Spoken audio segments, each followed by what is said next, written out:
Com pouca margem de manobra para os dois candidatos, estaria a eleição presidencial nos Estados Unidos já decidida? E como o debate do próximo dia 10 de setembro, que será transmitido aqui no PH Vox, pode ajudar a destravar essa situação? Sejam todos muito bem-vindos ao Boletim das Eleições Americanas da Decision Desk do PH Vox. A gente se vê logo depois da vinheta.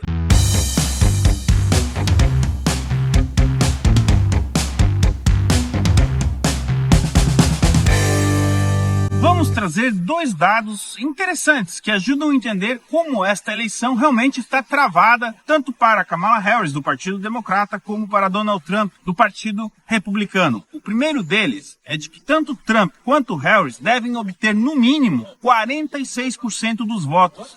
Isso dificilmente, eu diria 99%, vai acontecer. Ou seja, tanto Kamala quanto Trump já têm 46% dos votos garantidos. E a gente vai explicar um pouco como chegamos a esse número. Sobram 8% dos eleitores que irão comparecer às urnas para votar. É esse 8% que eventualmente pode até decidir a eleição. Acontece que desses 8%, provavelmente 1% devem ir para os candidatos independentes, tem um que outro candidato ainda concorrendo, e também para o Partido Verde, que tem uma candidata disputando essas eleições. Sobram, portanto, 7% dos votos válidos para decidir as eleições. É muito pouco, principalmente para Kamala Harris. Esse número favorece Donald Trump. Isso porque, como nós sabemos, o que decide a eleição nos Estados Unidos não é a eleição majoritária, o voto popular, e sim o colégio eleitoral. Para que Kamala consiga uma vitória no colégio eleitoral, ela precisa pelo menos de 3,9%, 4% dos votos, de diferença dos votos válidos em relação a Donald Trump. Lembrando que Joe Biden teve uma margem de vitória aproximada de 4% e ainda assim venceu a eleição no colégio eleitoral por aproximadamente 80 mil votos, o que é muito pouco. Lembrando que desses 4% de Joe Biden, boa parte deles estavam em estados como Nova York e Califórnia. Então, recapitulando, com Trump e Kamala com 46%, sobram 8%. Tira 1% dos votos dos demais candidatos, sobram 7%. Destes 7%, Kamala Harris deve conseguir, para vencer as eleições, obviamente, deve tentar fazer algo em torno a 65%, 70% dos votos. Desculpa, 65%, 60% dos votos. É uma missão árdua. Agora, como nós chegamos a esse número de 46 e por que a gente está dizendo que as eleições estão travadas aí nesses números? Começando por Donald Trump, precisamos dizer que desde a famosa cena dele descendo as escadas lá de um shopping center, quando ele anunciou que seria candidato em 2015, a primeira vez, republicanos, na época, durante as convenções, e democratas, até o dia de hoje, vêm atacando Donald Trump de todas as maneiras possíveis. E isso não baixou a popularidade dele. Nas duas eleições,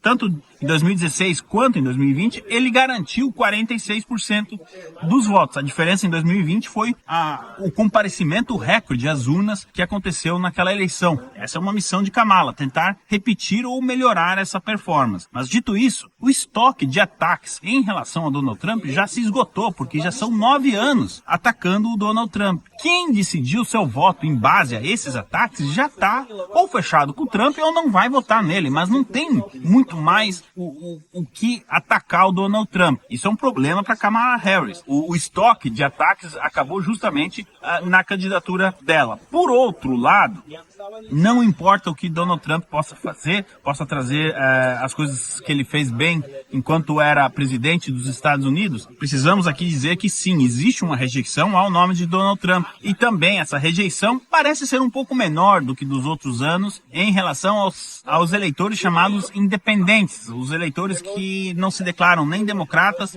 nem republicanos. Mas sim, essa rejeição ela existe e precisa ser levada em consideração. Então, por mais que Trump tente parecer mais moderado, mais, digamos, atualizado em relação a 2016 e 2020, dificilmente essas pessoas que rejeitam Trump vão votar para ele e acabam votando para Kamala, o que garantem os 46% da Kamala, deixando essa margem de 7%, como a gente falou. Lembrando que 1% deve ir para os demais candidatos. Agora tem um outro dado muito interessante. Desde que Kamala substituiu Joe Biden, o líder da chapa, o mercado de apostas, obviamente que ele se atualizou, sai Biden, entra Kamala, e você teve ali uma oscilação, mas há praticamente 20 dias ele está estável, melhor dizendo, você não tem uma movimentação muito grande no mercado de apostas. Veja o gráfico a seguir.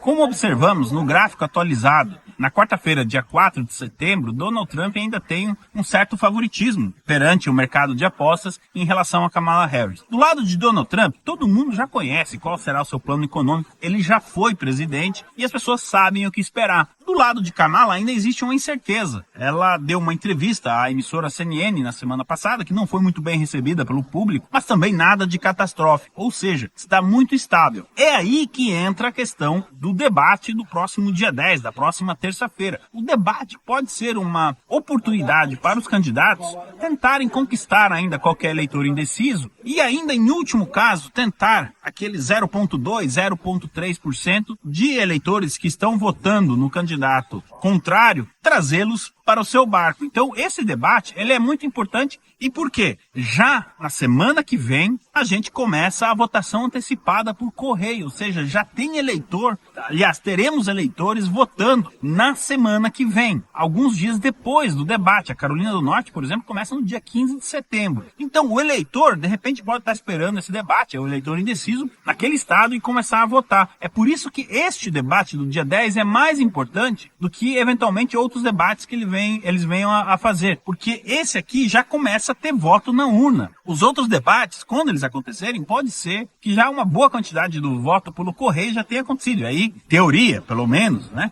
O eleitor não pode ir lá mudar o voto dele. Então, esse primeiro debate, ele é fundamental. Há quem diga que um dos problemas de Donald Trump em 2020 foi justamente esse, que ele perdeu o primeiro debate. Ele venceu os demais, mas ele perdeu o primeiro, que é justamente quando o eleitor começou a votar pelo correio. Realmente, nós transmitimos aquele debate e Donald Trump não foi nada bem naquela ocasião. Depois ele melhorou a performance dele. Melhorou até demais que em junho agora o Joe Biden teve que desistir da candidatura à reeleição. Agora, os detalhes do debate. O PH Vox tem a honra de levar até a sua casa este debate na próxima terça-feira, dia 10, anote aí, a partir das 9h30 da noite. O debate começa às 10, mas o PH Vox entra ao vivo, então, às 9h30 da noite, terça-feira, e já compartilhe com seus amigos, seus colegas aí, grupos, enfim, que o PH Vox irá transmitir esse debate devidamente com a tradução simultânea, tá certo? Eu gostaria também aqui de pedir aos senhores que, caso eventualmente queiram contribuir com o trabalho do PH Vox, por gentileza, façam através do Pix que está aí aparecendo em sua tela ou também através da aquisição de livros na livraria PH Vox. Não deixe de visitar a loja do PH Vox, onde você pode encontrar as icônicas blusas, camisas com as frases aqui do PH Vox. Tá certo? A palavra do dia, a palavra que você vai escrever aí na seção de comentários é debate, né, João? Já estamos aí divulgando o debate, então escreva na seção de comentários debate.